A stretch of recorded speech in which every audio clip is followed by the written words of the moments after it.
Boa noite. Diretamente dos estúdios Avo de Produção, hoje no Plantão Histórico Nacional vamos trabalhar sobre ele, Michel de Certeau. Um jesuíta com formação em filosofia e teologia, se torna uma referência no campo da histórica, da ciência social, como um escritor que apresenta a diversidade cultural, o fazer histórico e a escrita da história. No seu livro, A Escrita da História, ele vai trabalhar alguns métodos, procedimentos de como se escrever uma história que seja conivente com o verdadeiro. Para isso, na terceira parte, os sistemas de sentido, o oral e o escrito, ele trabalha alguns métodos como o da etnografia, presente no capítulo 5.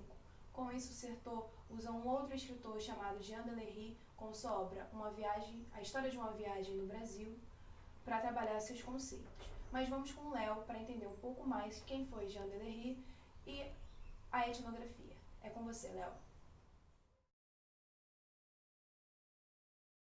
Olá, Yasmin, olá a todos. Hoje falando sobre o Jean de Lery, esse grande escritor, posteriormente pastor francês, que teve um grande impacto na obra do Michel de Certeau, que usou como referência essa viagem dele ao Brasil ainda muito novo, que ele pode partilhar de uma realidade tão distinta da dele.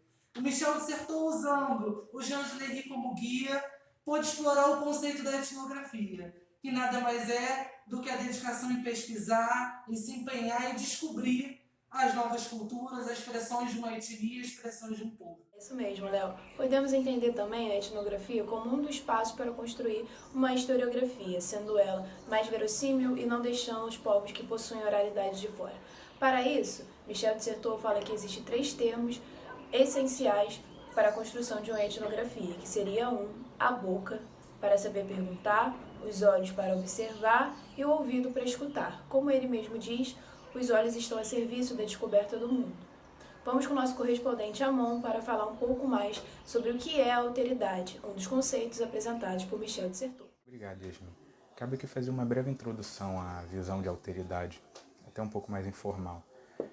Esse conceito que busca ver nas diferenças culturais como algo positivamente plural, não incomum, atribuir a necessária importância às diferentes culturas, para não as colocar na periferia ou as excluírem do processo histórico.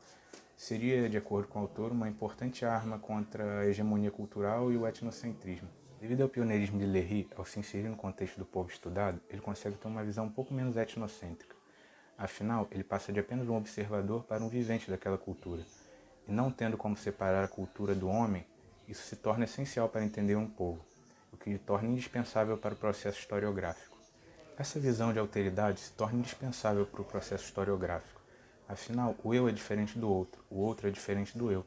Entre os dois existe uma diferença entre ambos e nenhuma deve se sobrepor. Lery, diferente dos outros escritores de diários de viagem da sua época, percebe que a existência do eu, do outro, dá sentido do eu. Desculpa.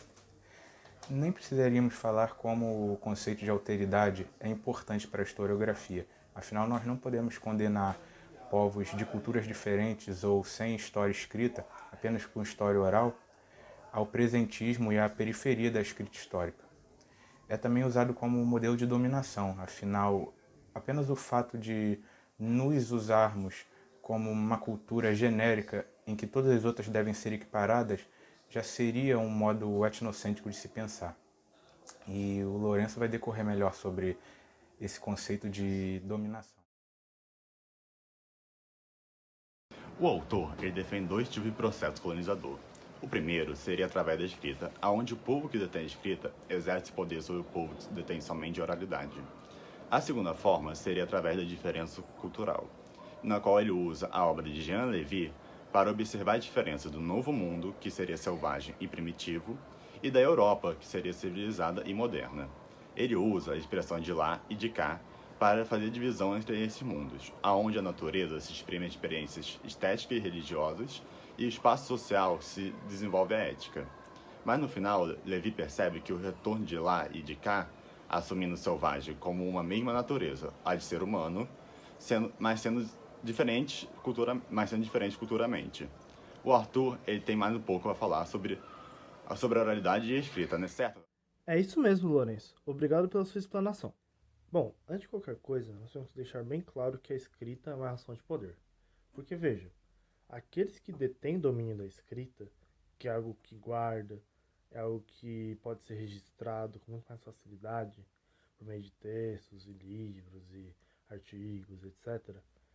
Ele irá narrar sobre uma sociedade sem escrita, ou seja, uma sociedade que se comunica unicamente pela oralidade, que é algo que se esvai, é algo que é muito restrito àquele espaço.